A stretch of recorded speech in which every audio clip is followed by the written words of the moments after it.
So the real question is, how can we, as entrepreneurs, health experts, and personal development gurus who want balance in our lives and aren't content to sit on the sidelines, limiting our full potential in body, connection, power, and wealth, help you live your full potential in life? That's exactly what we are talking about today. I'm Dr. Amelia. And I'm Dr. Jeremy. Welcome to Transforming Self.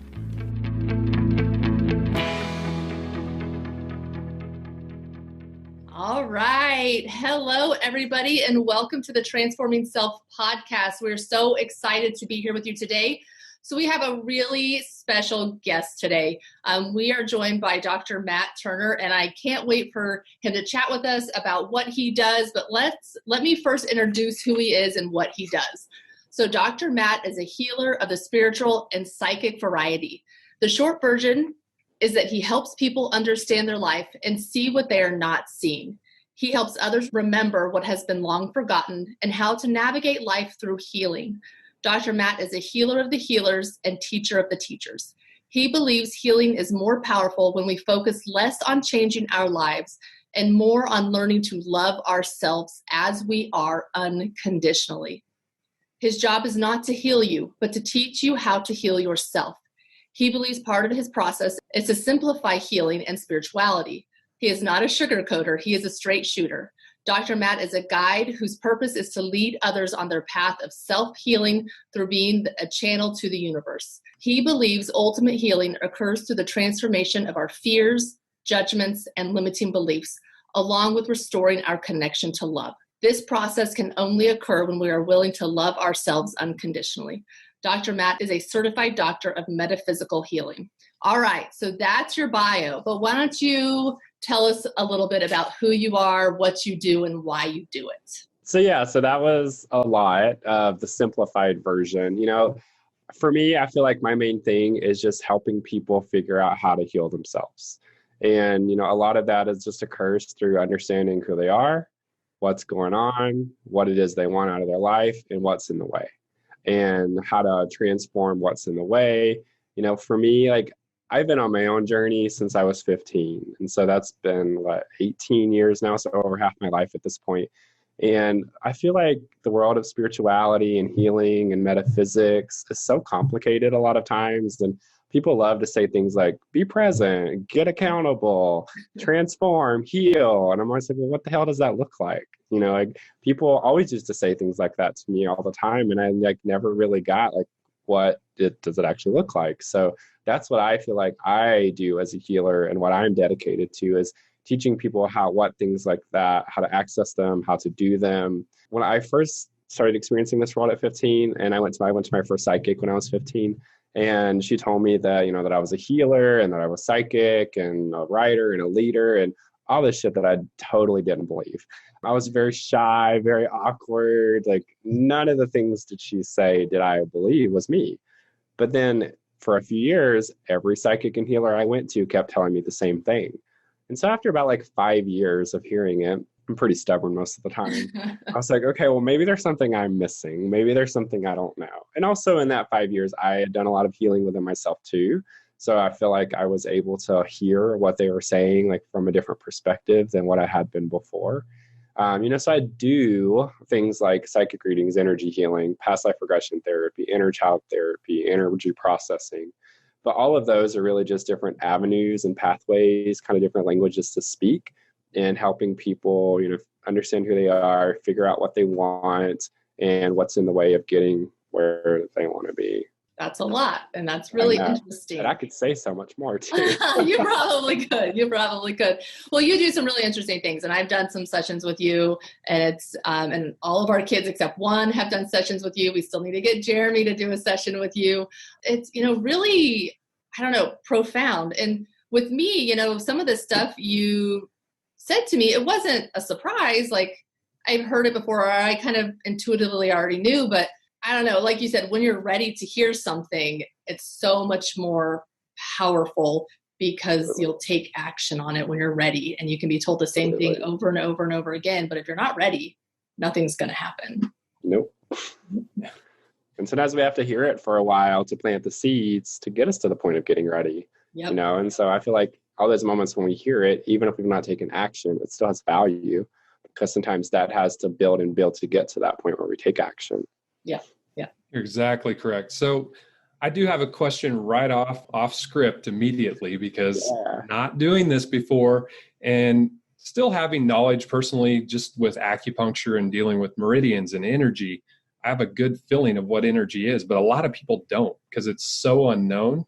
So what would your elevator talk speech, like if you're trying to tell someone that is a total layperson that has very, very little knowledge of what you do, kind of what's your lay speech to them? So I came up with an elevator speech forever ago, and I call it my one-liner, and it's just that I help people get their life. Depending on the person that I talk to, some words I leave out. Like sometimes I don't always talk about energy or psychic or spiritual because sometimes people get hung up on those words.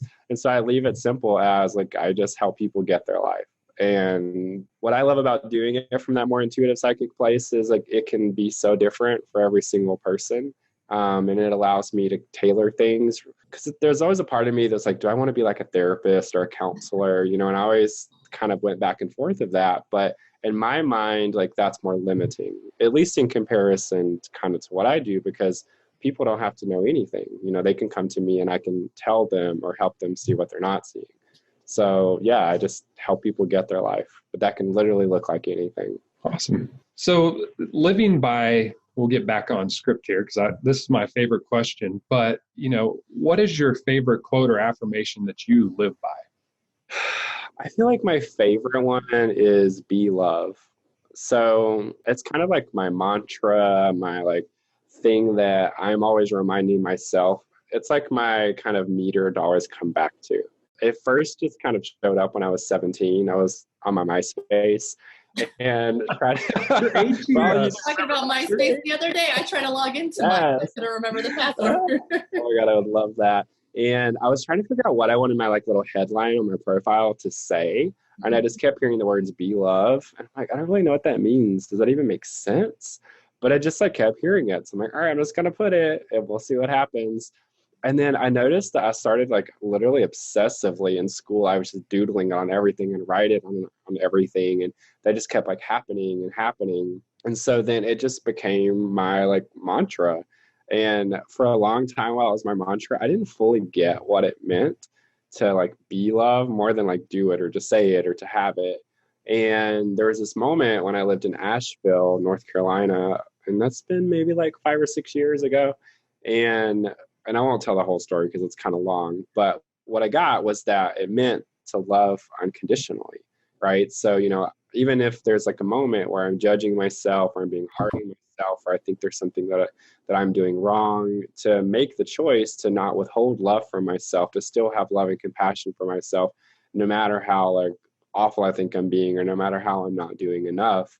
And for me, that's such a powerful reminder because at the end of the day, no matter what's going on, love really is always there. And if I bring myself back there, it's my reset point, and I can always get clarity. I can always breathe. I can always connect to myself. And from there, I'm always able to get shit done.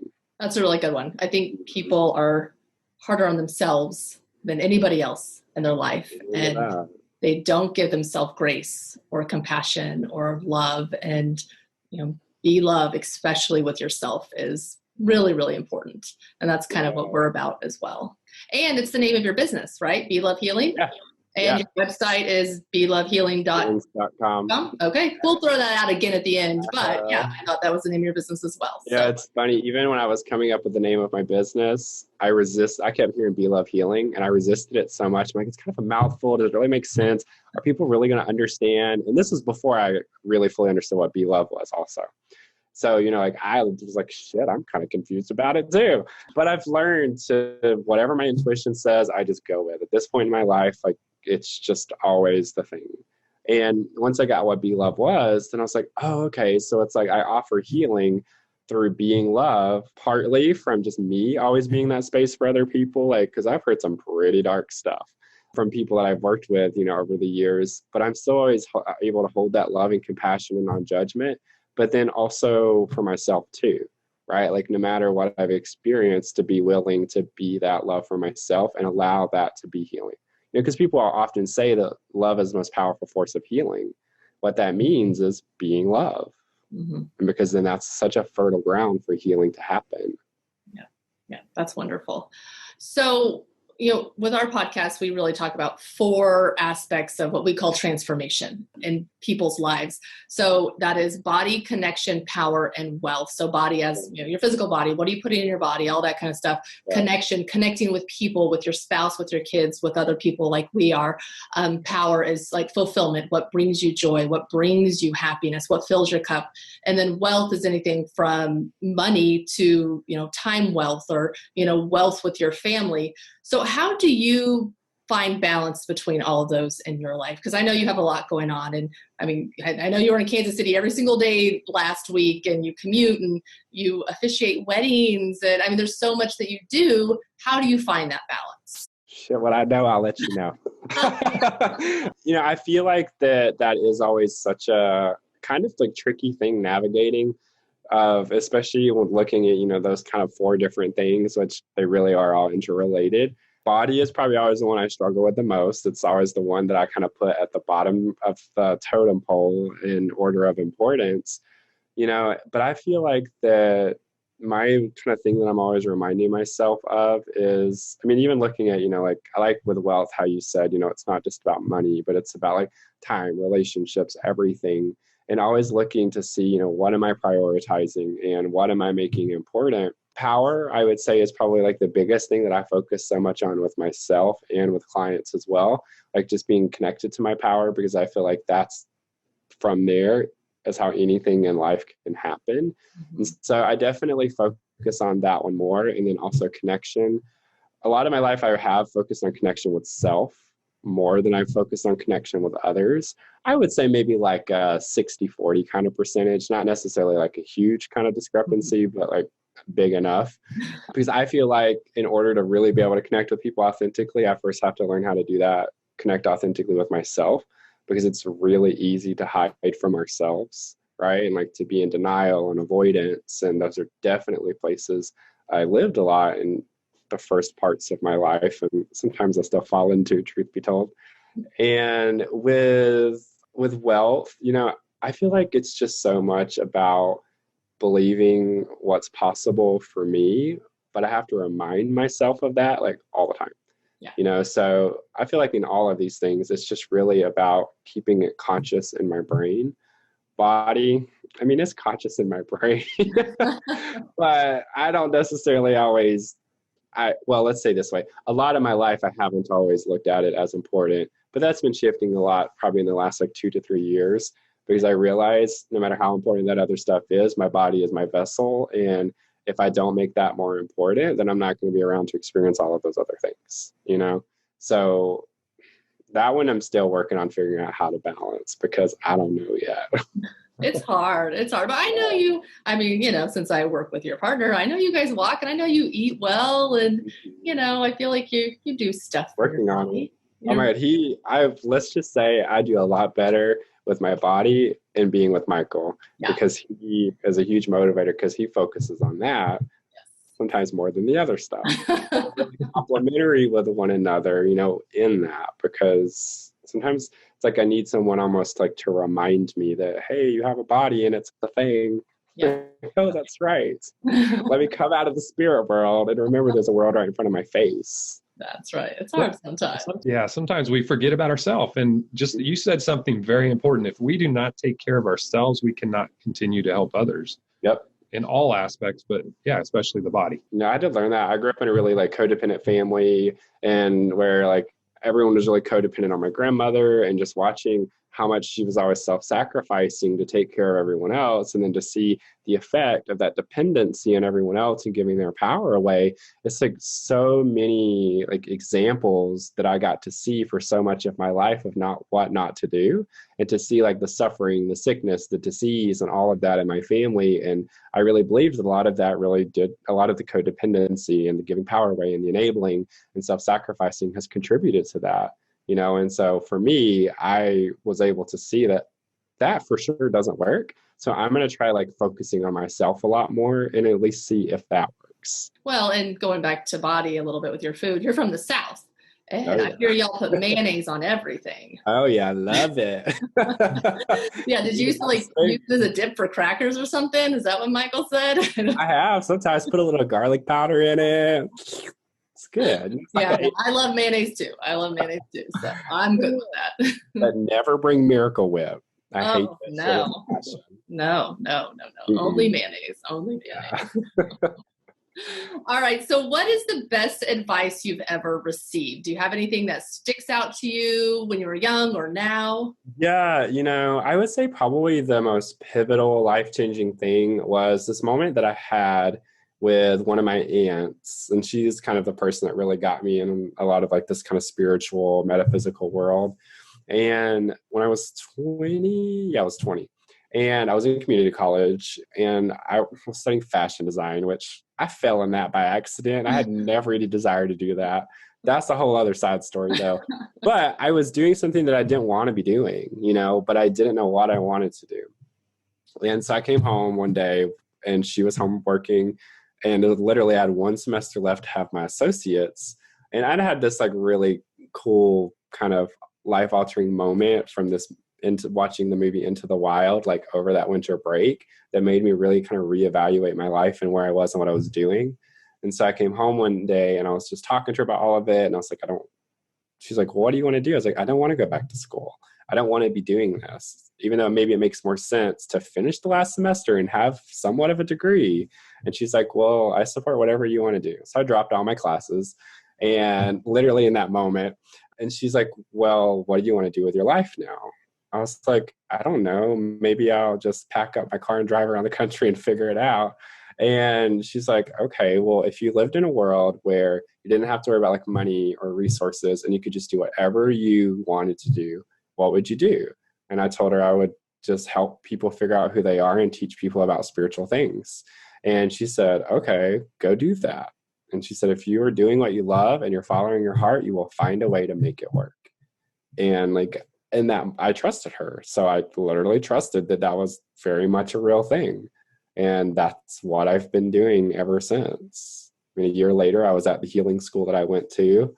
Then I'm still obviously, working on that to this day. So it's always just follow my heart and do what I love, and I'll figure out how to make it work. And I tell clients that all the time. Yep. Awesome. Really good advice. Yeah. Imagine where you'd be if you didn't. I know. You might be a fashion designer somewhere. Who knows? And it would have been a horrible one too. I didn't know how to draw or sew. One of my teachers, I was doing fashion merchandising, and she talked because I was working retail, and I was like, I'll just be a retail manager when I grow up.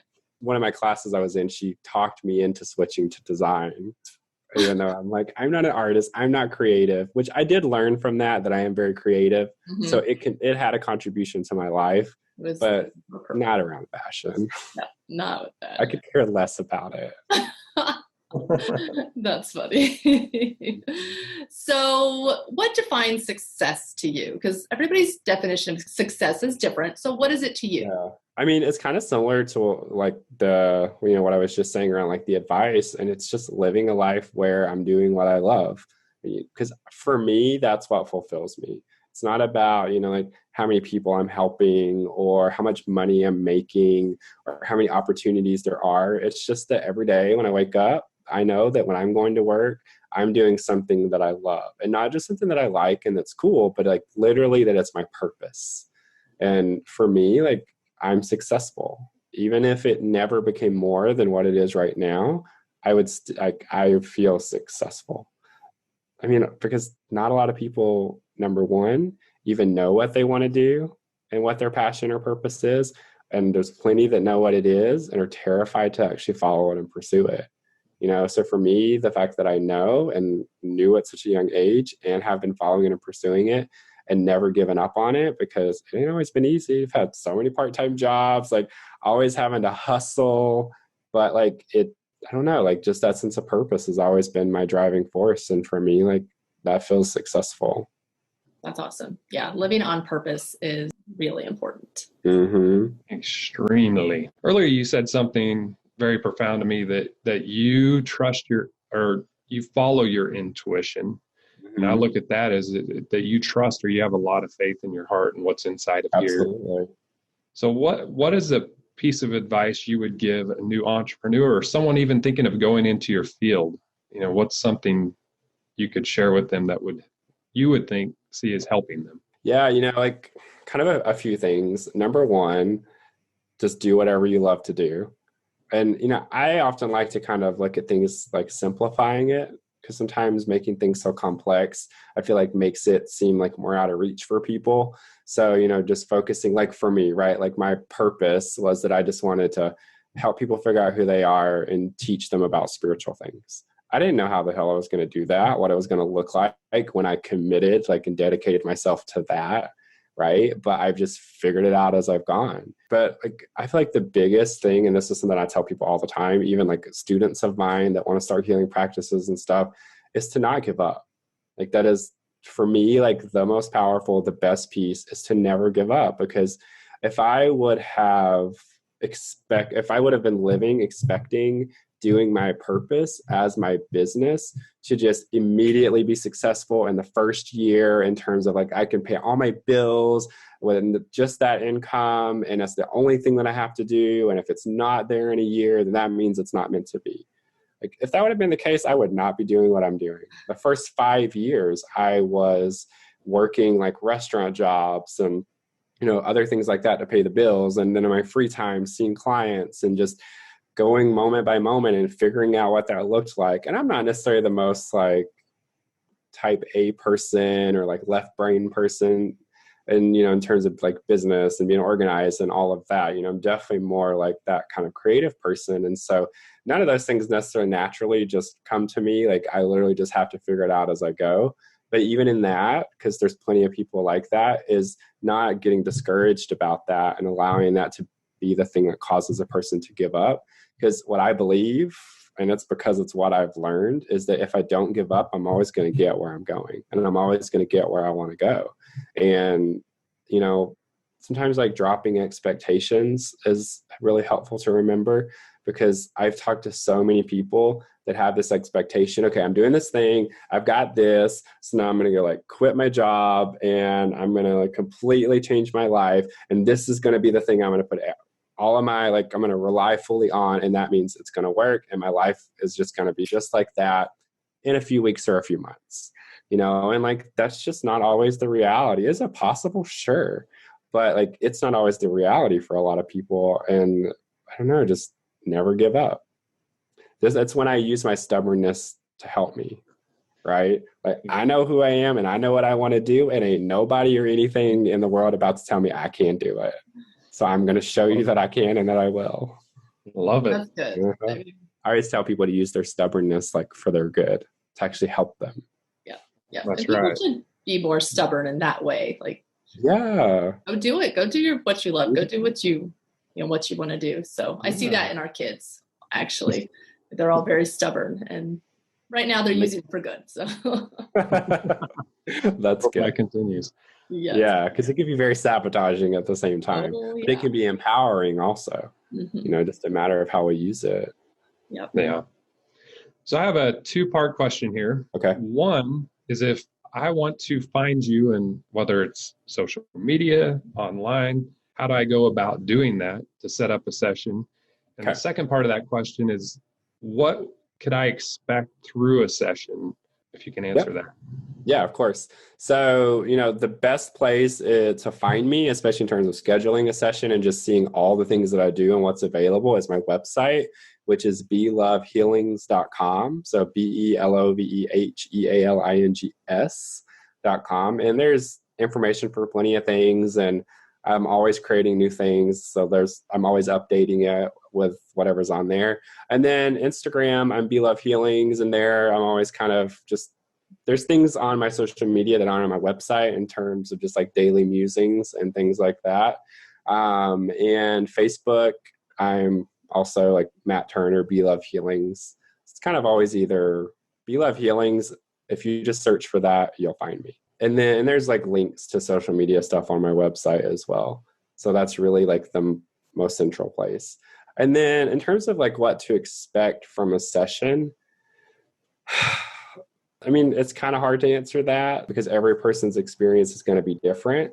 But on a more generalized level, what to expect is to get some deeper understanding about who you are, to get some deeper understanding of like maybe some things that you can work on, like tools, practices, exercises that you can work on to be healing, transforming, awakening your life, to be seen and heard and understood, to feel like loved unconditionally, and to just be in a safe space to be vulnerable and authentic. Those are the ones that come to mind on a more general level.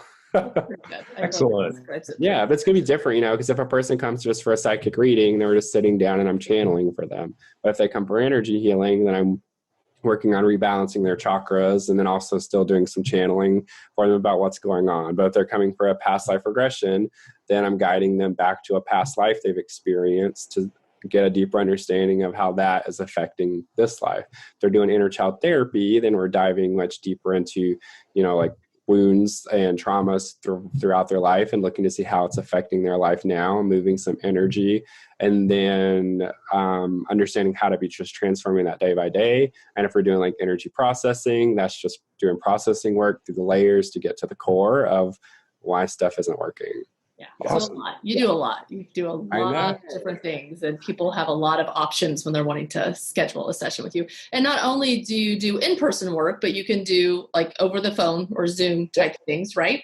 I was just going to say what's great about what I do, with it being from that like channeling intuitive space, all that exists outside of time and space.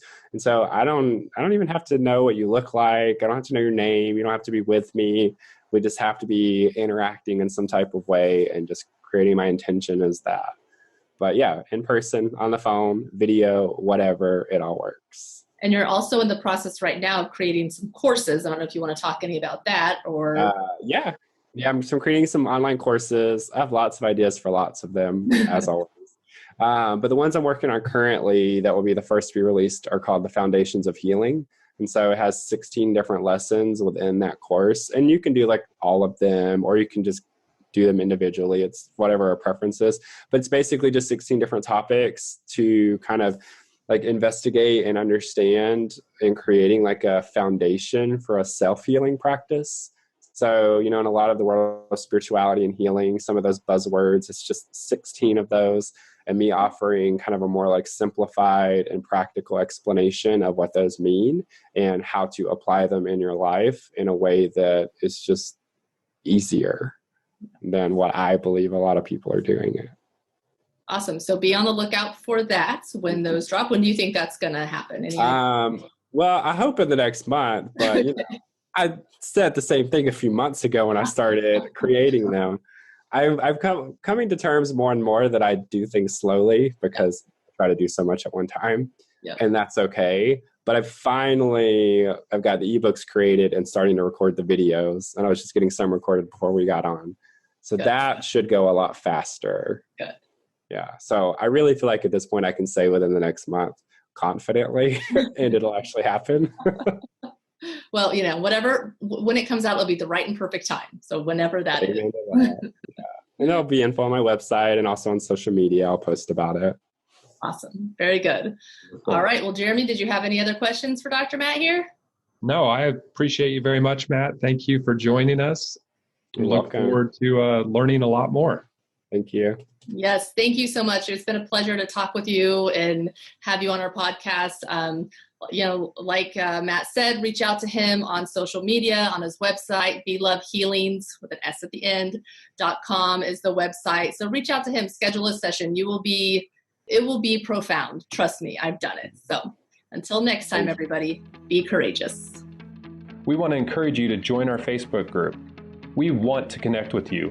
We want to hear from you and really get an understanding of what's happening in your lives. Our Facebook group is Transforming Self with Doctors Jeremy and Amelia Rodrock. The link will be posted in our show notes.